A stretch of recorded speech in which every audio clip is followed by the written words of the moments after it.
Hello and welcome. I'm Ijoma Onyato. Tonight, President Buhari resumes duty, gets brief from his Chief of Staff and Vice President. National Assembly receives President's letter of resumption, contents of the letter to be discussed tomorrow. Accident Investigation Bureau releases report on Dana crash and others, says Dana flight 0992 crashed as a result of engine failure. And South African judge jails Nigerian for 20 years for drug trafficking. And on business news tonight, Central Bank of Nigeria pumps a record $1.3 billion into forex market in continued bid to lift the naira. And in sports news, South African city of Durban stripped of hosting rights for 2022 Commonwealth Games for failure to provide financial guarantees. And from Abuja, rift in the PDP far from over as opposing groups bicker over party's national convention planned by Ali Modu Sheriff.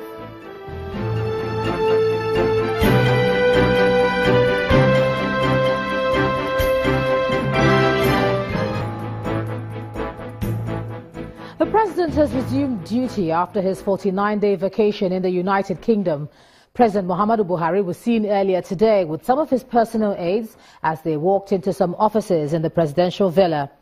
He was also seen in his office with his Chief of Staff, Mr. Abba Kyari, after which the president was also briefed by the Vice President, Professor Yemi Oshibajo, who held fort while he was away. And in compliance with the Constitution, the president has formally transmitted letters to the Senate and the House of Representatives informing them of his resumption of duty. Our State House correspondent Chukuma Onwekose reports.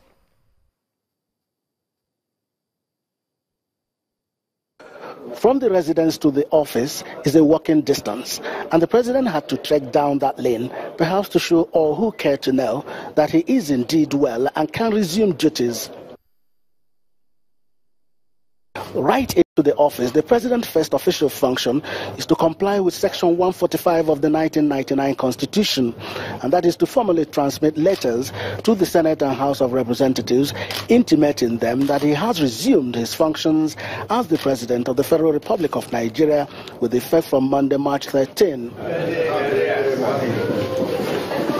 The Vice President, who has been in acting capacity, was in a closed-door meeting with him on his resumption of work. And State House correspondents tried to find out how the President is doing on this first day. He's doing very well. He's in his office. And we just had a meeting, a very long meeting, as you can see. Yeah, a very long meeting where basically trying to bring the President up to speed on some of what had been done while he was away. And he's given a few directives on what we should be doing in so many different areas, the Northeast, the budget, the economy, the wide range of issues. So the President, as you can see, is doing very well. He's up. Many Nigerians have been of the view that this time around, the Vice President may be performing most of the functions by way of delegation, since it appears that President Buhari reposes implicit confidence in him. And this is what he has to say. I think the President has always, as you know, he's always given me several responsibilities. But I think what we must recognize is that the way that this administration has worked has always been one of teamwork. You know, there's very little that is done without the President's clearance, without his. So generally speaking, even with responsibilities that are my constitutional responsibilities, we have full discussions on them. We have a full agreement on all of those issues. And it's not even necessarily, delegation, yes, in some cases delegation, but by and large, practically everything I discuss fully with him and have his endorsement before we're able to go on and do anything at all. The Senior Special Assistant to the President on National Assembly Matters, Mr. Ita Enang, has since carried the letters for onward transmission to the National Assembly to formalize his resumption, while well-meaning Nigerians continue to wish the President well as he assumes office. Chukuma Onwekuse, Channels Television News. Meanwhile, the Speaker of the House of Representatives, Honorable Yakubu Dogara, has received a letter from President Muhammadu Buhari on his resumption of work. The letter was handed over to the Speaker by the Senior Special Assistant to the President on National Assembly Matters for the House of Representatives, that's Honorable Kawu Sumaila. The Speaker said the letter will be read to the House in plenary tomorrow. We are here to transmit a written declaration from Mr. President on assuming duty today as provided by Section 145 of our Constitution of the Federal Republic of Nigeria. And we are highly grateful and thank the National Assembly for the maximum cooperation we are receiving from you since from the instruction of this administration to date.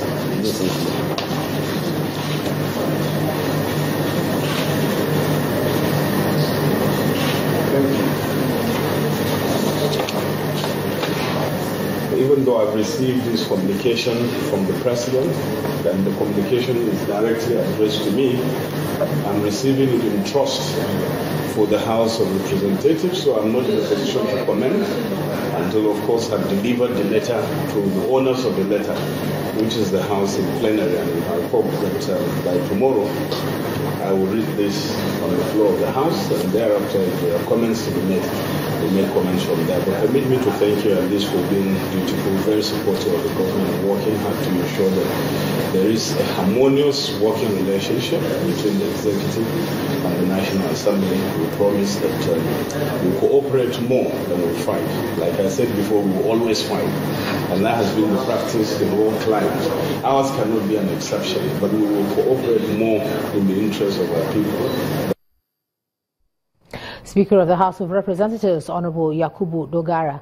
Let's move on to legal matters. The Economic and Financial Crimes Commission has named former Minister of Petroleum, Mrs. Dezani Alison Madeke, in the 5-count amended charge made against a former governorship candidate of the People's Democratic Party, Mr. Muhammad Dele Belgore, and a former Minister of Planning, Professor Abubakar Sulaiman. At the resumed trial at the Federal High Court in Lagos today, the EFCC prosecutor, Rotimi Oyedepo, asked the court to allow the amended charge to be read for a fresh plea to be taken. Our judiciary correspondent, Shola Shoyele, reports.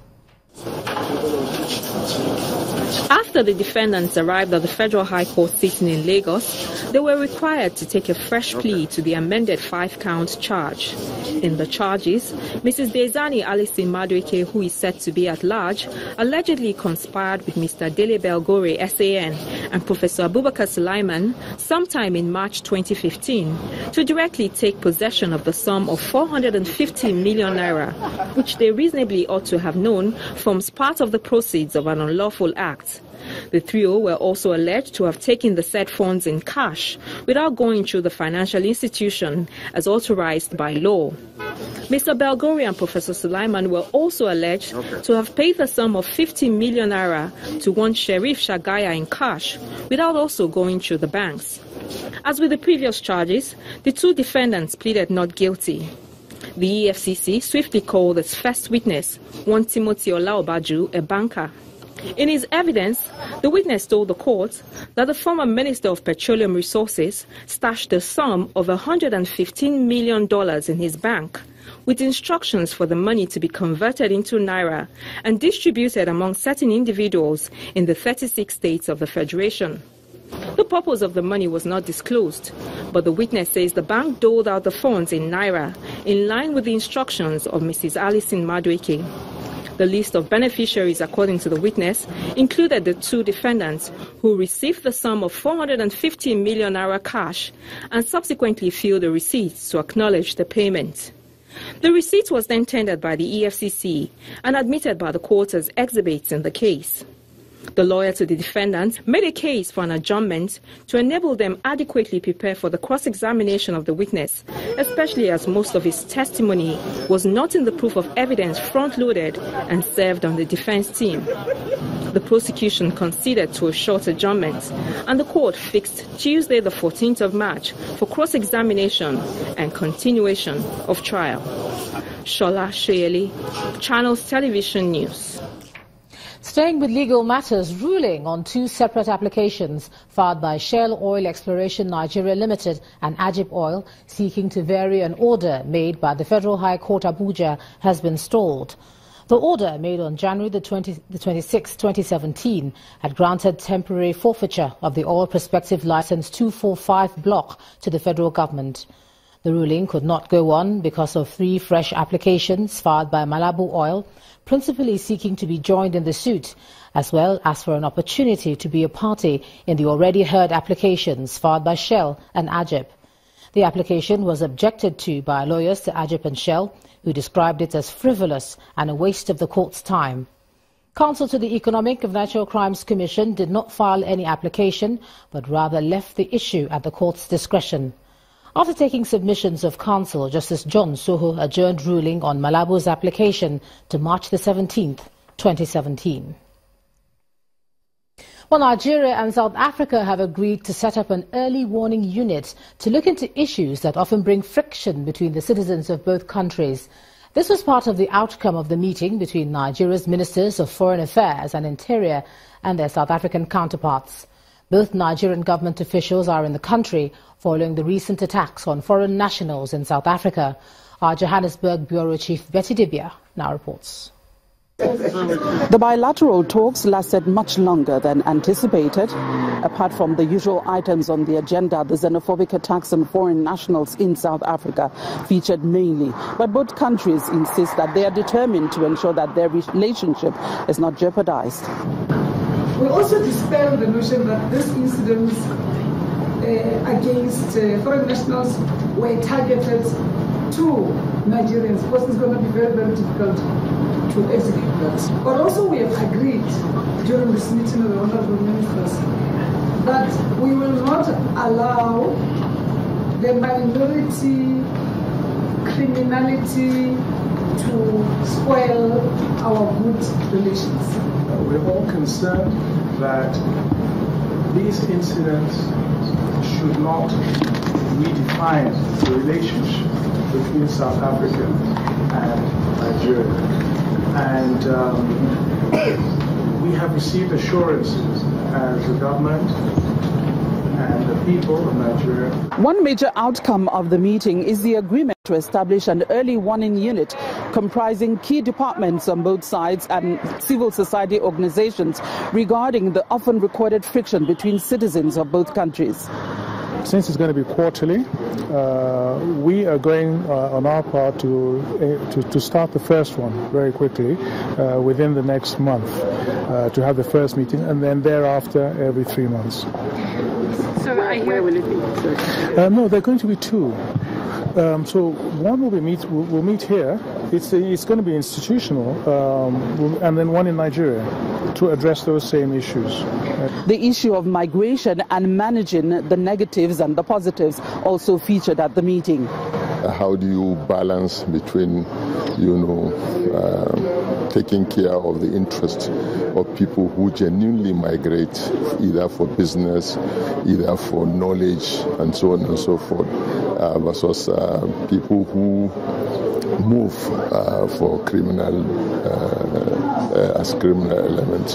So we need to be able to manage that. After the meeting at the International Relations Department, Nigeria's Foreign Affairs Minister moved on to Pretoria West, where some Nigerians were affected in the arson attacks in the past weeks.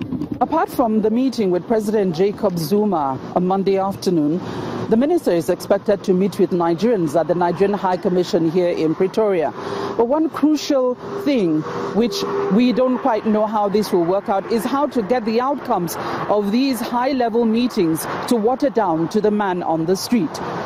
From Pretoria, South Africa, Betty Dibia, Channels Television News.